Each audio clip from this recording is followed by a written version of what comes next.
22 years old, the youngest MVP in NBA history, jumping over defenders like they didn't exist, flying through the air like gravity was just a suggestion.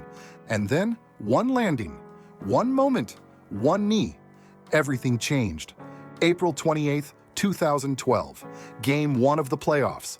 The Bulls were up by 12 points with just 1 minute and 22 seconds left. The game was over. Victory was secured. But Derrick Rose was still in the game.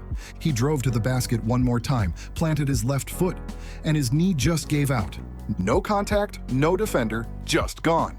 This is the story of Derrick Rose, a kid from the most dangerous neighborhood in Chicago who became the city's savior, the youngest player to ever win the NBA MVP award at just 22 years and 7 months old, a superstar who was supposed to bring championships back to the city of Michael Jordan. Instead, it became the biggest what-if story in modern NBA history. Because that night in 2012, when his ACL tore, Derrick Rose as we knew him died on that court.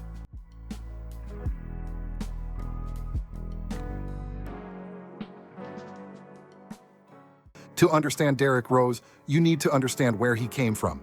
The south side of Chicago, Englewood, one of the most dangerous neighborhoods in America, a place where kids grow up hearing gunshots instead of lullabies, where making it to 18 years old is an accomplishment. Derrick Rose was born on October 4th, 1988, into this world.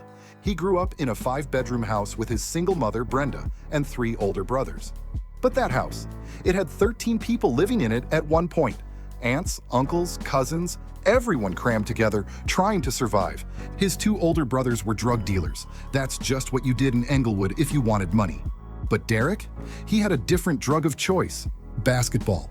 He spent every day at Murray Park, a local playground that had another name in the neighborhood, Murder Park. Called that because of how many people had been killed there, shot dead on the same courts where kids played ball.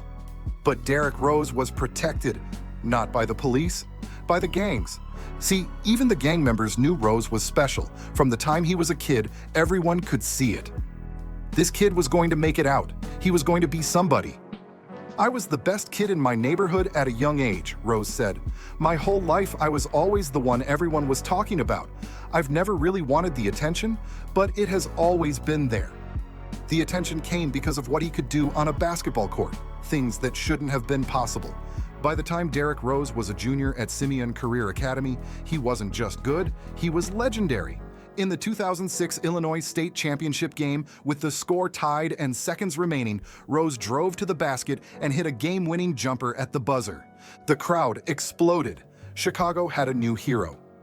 The next year, as a senior, Rose led Simeon to another state championship, averaging 25 points, 9 assists, 9 rebounds, and 3.5 steals per game. His high school record, 120 wins and 12 losses, 120 wins. Every major college program in America wanted him.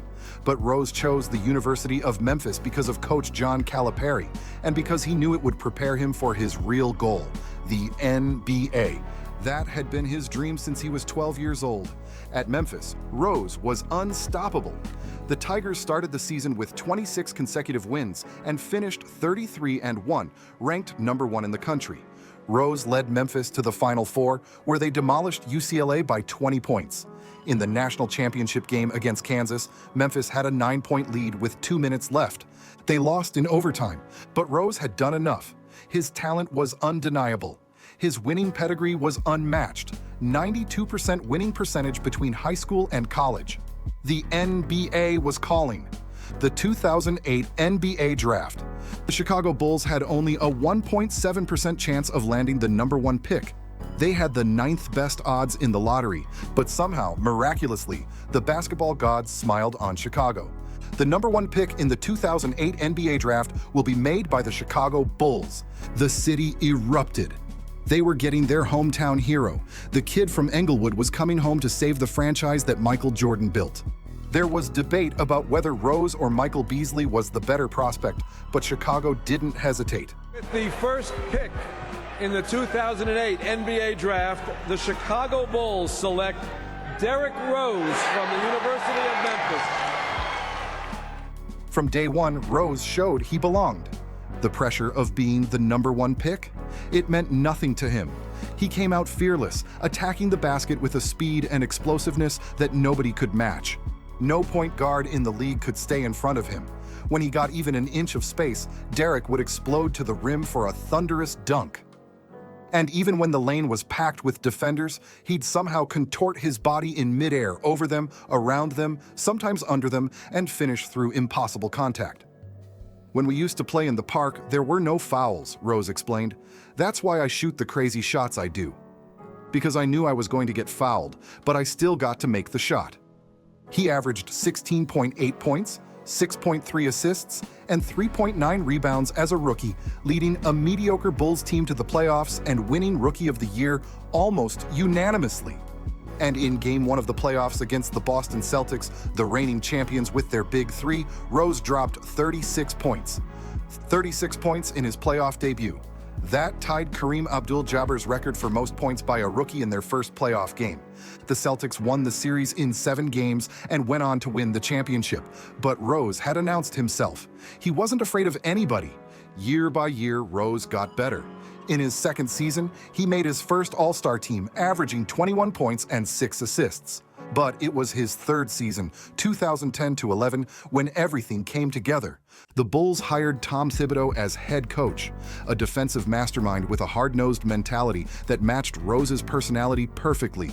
Chicago's defense went from 11th in the league to number 1. Their offense jumped from 27th to 11th. They had the second-best net rating in the entire NBA. And Derrick Rose? He carried the entire offensive load. He averaged 25.0 points, 7.7 assists, and 4.1 rebounds per game. But it wasn't just the numbers, it was how he played. He was splitting double teams like they didn't exist, jumping over 7-footers, always in attack mode, colliding into the heart of the defense like a human battering ram. Rose was the perfect player for that era, an isolation scorer who created advantages one-on-one and could take over any game by himself. Yes, he had flaws. His jump shot was inconsistent. He shot only 44% from the field, but his relentless drives to the basket bent defenses and created so much pressure that it didn't matter. Rose helped lead the Bulls to a 62-20 record, the best in the entire NBA and a 41-win improvement from the previous season. And on May 3, 2011, the announcement came. Derrick Rose had won the MVP award. He received 113 out of 120 first-place votes. At 22 years and 7 months old, he became the youngest player to ever win the MVP award in NBA history. Chicago had their savior. The kid from Murder Park was now the best player in the world. And he was just getting started, or so everyone thought. The 2011 playoffs. Rose elevated his game even higher. He averaged 27 points and 7 assists in the first round against Indiana, then 30 points and 10 assists against Atlanta in the second round. The Eastern Conference Finals was set, Chicago Bulls versus the Miami Heat. LeBron James, Dwyane Wade, and Chris Bosh, the newly formed Big Three, against the MVP and the #1 seed in the league. Game 1, the Bulls destroyed Miami by 21 points. Rose had 28 points and 6 assists. The doubters were silenced. Chicago was the better team. But then Miami's coach Erik Spoelstra made an adjustment, put LeBron James on Derrick Rose in the fourth quarter. LeBron was the only player in the league strong enough and fast enough to slow down Rose. It worked. Chicago averaged just 14 points in the fourth quarter of the next 4 games. Miami won all 4. The series was over 4-1. Rose averaged 23 points and 6 assists, but shot only 35% from the field. Miami went on to lose in the finals to Dallas, but they had proven they were the team of the future in the East. Rose and the Bulls would have to wait another year. The 2011-12 season was shortened by a lockout. It finally started on Christmas Day, and Rose opened the year with a game winner against Kobe Bryant and the Lakers. But something was different. Rose dealt with minor injuries all season long: turf toe, back spasms, a pulled groin, foot problems. He played in only 39 of the Bulls' 66 regular season games. Still, even with Rose missing nearly half the season, Chicago secured the #1 seed in the Eastern Conference once again. The playoffs began. First round matchup, Chicago Bulls versus Philadelphia 76ers. Game 1 of April 28, 2012. United Center, Chicago. The Bulls dominated. With 1 minute and 22 seconds left in the game, Chicago was up by 12 points. The game was over. Victory was secured. But Tom Thibodeau was known for playing his starters heavy minutes, so Rose was still in the game. He caught the ball on the wing, drove toward the basket, planted his left foot to jump, and then... His knee, holding on to his knee and down. Rose crumpled to the floor, clutching his left knee. His face twisted in agony. The United Center went silent. Rose had torn his ACL in his left knee. He required surgery and was subsequently sidelined for the entire 2012 to 2013 season. The youngest MVP in history, the savior of Chicago, gone just like that. When doctors told him the news, Rose broke down crying. "I'm never gonna be the same," he said through tears. And he was right. Rose missed the entire 2012 to 2013 season recovering from ACL surgery. When he finally returned in 2014, he wasn't the same. He played cautiously, not fully trusting his surgically repaired knee. The explosive first step? Gone. The fearless attacks? Hesitant. And then just 10 games into his comeback, disaster struck again. The meniscus in his right knee tore. Another surgery. Another season lost. 2014 to 15 season. Rose returned again. This time he played more games, 51 of them.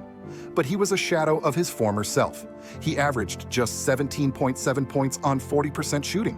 And then on February 23, 2015, the news that made everyone's heart sink, Derrick Rose had injured his knee again. Another meniscus tear, his third knee surgery in 3 years. The kid who used to fly was now synonymous with knee injuries instead of highlight dunks. But this time, he was only ruled out for 6 weeks. He'd be back for the playoffs.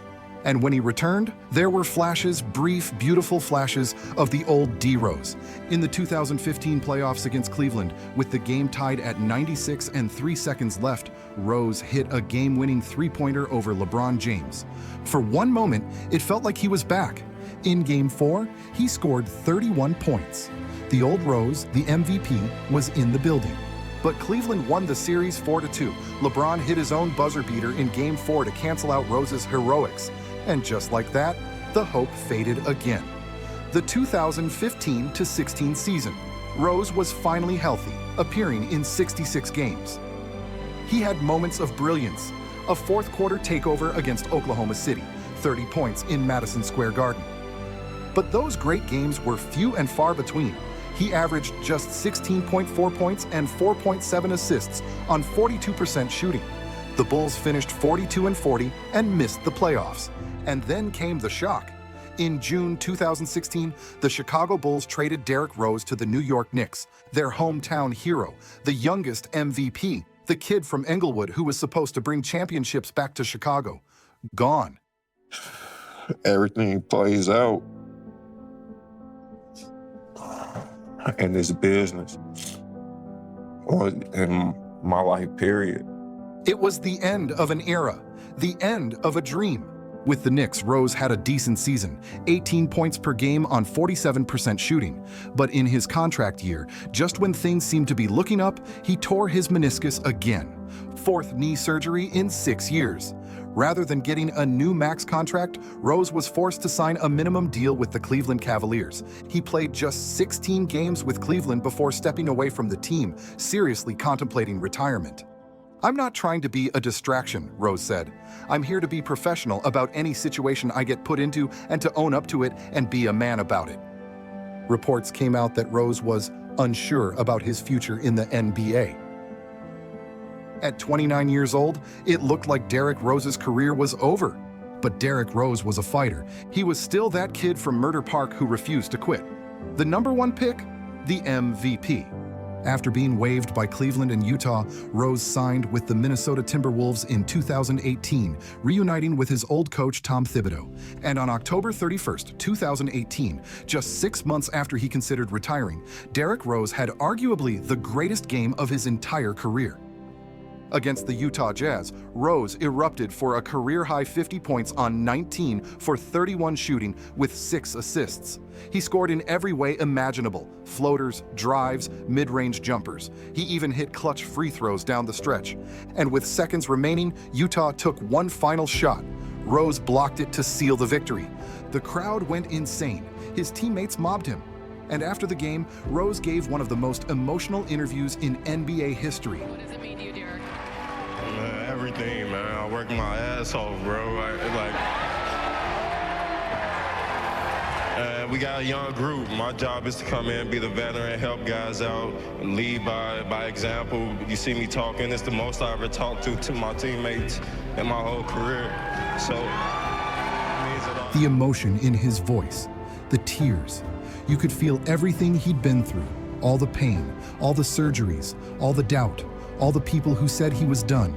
And here he was, 10 years after being drafted, still fighting, still proving people wrong. Tom Thibodeau said it best. He's probably maybe one of the most mentally tough people that I've ever come across. For the rest of his career, Rose embraced a new role. He wasn't the MVP anymore. He wasn't the youngest player to ever win the award. He wasn't flying over defenders or bending the laws of physics, but he was still good. In 2019, Rose shot 48% from the field and a career-high 37% from three, averaging 18 points off the bench. He finished third in 6th Man of the Year voting. He signed with Detroit, then returned to New York for a second stint with the Knicks. He was efficient, he was professional, he was a mentor to younger players. And then in 2024, at the age of 35, Derrick Rose retired from the NBA after spending his final season with the Memphis Grizzlies. 16 years in the league, a Rookie of the Year, the youngest MVP in history, 3 All-Star selections, a career that should have had 5 championships and 10 All-Star games. Instead, it had 3 playoff series wins and a Hall of Fame resume built on what could have been. Had he not gotten injured, would have been one of the greatest guards we have ever seen in the history of basketball. And he's a great, great guy. One of the nicest human beings you'll ever meet in your life. Rose will forever remain one of the biggest what-if stories in NBA history and probably the biggest in this millennium. Everyone who watched him during his short 4-year peak knows how much basketball lost with his injury. Because in Chicago and a lot of other places, Rose was larger than life. He did things in midair that broke the physical laws of accepted human behavior. Watching him play in real time didn't do justice to his extraordinary speed and athleticism. You needed slow motion to fully grasp what the hell even happened. The same way you need to slow down the frame to comprehend how a snake bites its prey or a hummingbird flaps its wings. D. Rose was ready to become a legend. But his story was ultimately written with different letters. Every player who's won the MVP has ended up in the Hall of Fame. Among the 36 players to win the award, only Bill Walton has fewer All-Star appearances than Rose. But unlike Walton, who has 2 NBA rings, Rose never enjoyed deep playoff success. He only won 3 playoff series in his entire career. And still, despite the shortness of his prime, there's no doubt he'll eventually be enshrined in the Hall of Fame. Rose squeezed every bit of juice out of his talent. He excelled as a superstar and later as a role player, always improving his game in the playoffs with plenty of clutch shots and some of the most memorable highlights in NBA history. At 22 years old, Derrick Rose was the youngest MVP in NBA history. He was supposed to be the next great Chicago superstar, the heir to Michael Jordan's throne, the kid from Murder Park who would bring championships back to the city. But one landing, one moment, one knee, and everything changed. 3 years of dominance, 12 years of fighting, a career defined not by what was, but by what could have been. Derrick Rose, the youngest MVP, the biggest what-if in modern NBA history. And still one of the most beloved players to ever touch a basketball, because even though his body failed him, his heart never did. He kept fighting, kept coming back, kept proving doubters wrong. That's the legacy of Derrick Rose. Not the dunks, not the MVP, not the championships that never came, but the heart, the fight, the refusal to quit. From Murder Park to the Hall of Fame, that's the tragic and beautiful story of Derrick Rose. If you enjoyed this video, make sure to like, subscribe, and drop a comment to let me know what other NBA legends I should cover next. Thanks for watching, and I'll see you in the next one.